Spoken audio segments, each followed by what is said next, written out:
Bismillah. Assalamualaikum warahmatullahi wabarakatuh. Kaifa halukum, anak-anak sholih dan sholihah.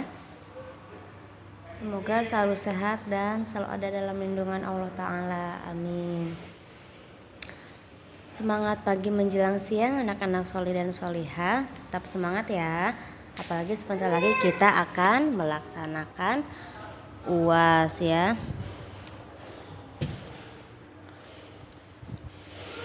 Anak-anak sholih dan sholihah, silahkan dipersiapkan dahulu bukunya ya. Buku 1D tema 4 ya, keluargaku. Subtema 4, kebersamaan dalam keluarga, pembelajaran ketiga dan 4 ya. Tepatnya pada halaman 134 ya. Sebelum belajar, hendaknya kita berdoa terlebih dahulu ya. Bismillah. Allahumma inni as'aluka ilman nafi'an wa rizqan thayyiban wa amalan mutaqabbala. Amin. Nah, silakan buka halaman 134. Di situ ada gambar keluarga Bella sedang membersihkan rumah ya. Nih, dengarkan ibu ya. Kemarin keluarga Bella menjenguk paman Harry yang sedang sakit. Paman sakit demam berdarah. Kata ayah, saat ini musim penyakit demam berdarah. Demam berdarah disebabkan oleh nyamuk. Ayah mengajak keluarga membersihkan rumah. Mereka membersihkan rumah untuk membasmi nyamuk demam berdarah. Nah, di sini keluarga Bella sedang kompak membersihkan rumah ya, supaya nyamuk demam berdarahnya tidak bersarang di rumah Bella. Begitupun kita ya, rumah harus sering dibersihkan. Nih, demam berdarah. Bagaimana Bu supaya kita tidak digigit oleh nyamuk demam berdarah? Nah, ada 3 cara ya, yaitu ingat 3M. Apa sih 3M itu? 3M itu yaitu 1 menguras, 2 menutup, 3 mengubur. Ya, menguras, menutup, mengubur. Menguras apa Bu? Menguras bak mandi dan tempat penampungan air ya. Jadi harus sering dikuras ya, diganti airnya, dibersihkan. Lalu menutup tempat penampungan air. Nah, kadang kan suka ada yang menampung air ya, itu buat minum, buat nanti dimasak. Nah, jangan lupa ditutup ya. Lalu mengubur barang-barang bekas yang dapat menampung air. Contohnya seperti kaleng bekas atau botol bekas ya. Itu kan kalau misalkan kena hujan jadi nanti kemasukan air. Nah, kalau kita biarkan itu bisa mengundang nyamuk ya atau bisa tumbuh jentik-jentik nyamuk. Nah, sekarang bagaimana Bu cara mencegah demam berdarah? Nah, bersihkan bak mandi seminggu sekali. Kayak tadi kan mengulas ya. Ya sama, bersihkan bak mandi seminggu sekali. Lalu apalagi?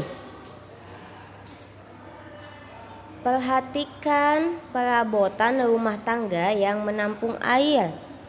Nah, sama ya tadi ya. Yang bisa menampung air sering dibersihkan, diganti airnya ya. Kalau memang airnya itu sengaja ditampung untuk memasak. Nah, pakai kasa nyamuk. Nah, di atas pintu suka ada bolong-bolong ya. Lu pakai tuh yang buat anti nyamuk itu supaya jaring-jaring nyamuk gitu ya, supaya nyamuknya nggak masuk. Lalu jangan menumpuk atau menggantung baju terlalu lama. Nah, jangan menumpuk baju kotor ya dan menggantung baju terlalu lama karena nyamuk suka ya hinggap di baju-baju kotor atau yang digantung. Lalu gunakan lotion anti nyamuk atau kelambu. Nah, kalau mau tidur pakai lotion anti nyamuk atau kasurnya pakai kelambu ya. Itu cara-cara untuk mencegah demam berdarah. Nah, sekarang di halaman 136, coba kalian buka ya bukunya, halaman 136. Di situ nih ada ayo lakukan. Selain kebersihan rumah, kebersihan tubuh juga perlu dijaga. Memakai sepatu atau sandal adalah salah satu menjaga kesehatan tubuh. Ya, jadi kalau misalkan lagi musim hujan ya, jangan lupa kita harus memakai sepatu. Kalau keluar memakai sepatu. Jangan sampai di luar banyak genangan air, kita malah sengaja ya jalan-jalan nggak pakai sepatu, terus diinjek-injek genangan airnya. Jangan ya, karena khawatir di genangan air itu ada jentik-jentik nyamuk. Seperti itu ya. Ada beberapa sepatu dan beberapa fungsinya ya, beda-beda ya. Di sini yang pertama nih ada yang di sini tuh namanya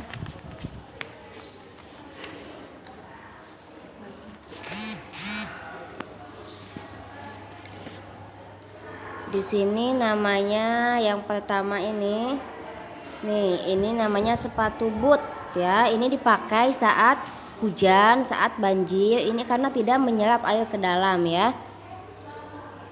Kalau ini sudah tahu semua ya, ini sepatu untuk sekolah. Kalau sekolah pakainya sepatu yang seperti ini ya, jangan yang lain-lain. Kalau ini, nah ini anak laki-laki tahu nih.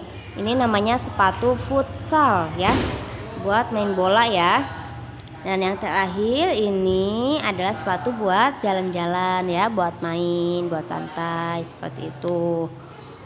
Nah, ini beberapa sepatu dan kegunaannya. Nah, sekarang halaman 137 ya. Ayo kita belajar. Ayah dan Hadi selesai membersihkan halaman. Ibu menyiapkan teh manis hangat untuk Ayah dan Hadi. Manakah cangkir yang lebih berat? Apakah cangkir Ayah ataukah cangkir Hadi? Nah, kita perhatikan ya, udah kelihatan dari besar dan kecilnya cangkir. Biasanya yang lebih berat itu yang lebih besar atau yang lebih kecil? Ayo. Iya betul, yang lebih besar ya. Lihat nih, cangkir Ayah besarnya segede ini. Kalau cangkir Hadi segede ini. Nah, kira-kira besaran mana? Ayo, besaran punya Ayah ya. Jadi cangkir Ayah atau cangkir Hadi yang lebih berat? Tentu yang lebih berat, yang lebih besar, yaitu cangkir Ayah. Seperti itu ya anak-anak solih dan solihah.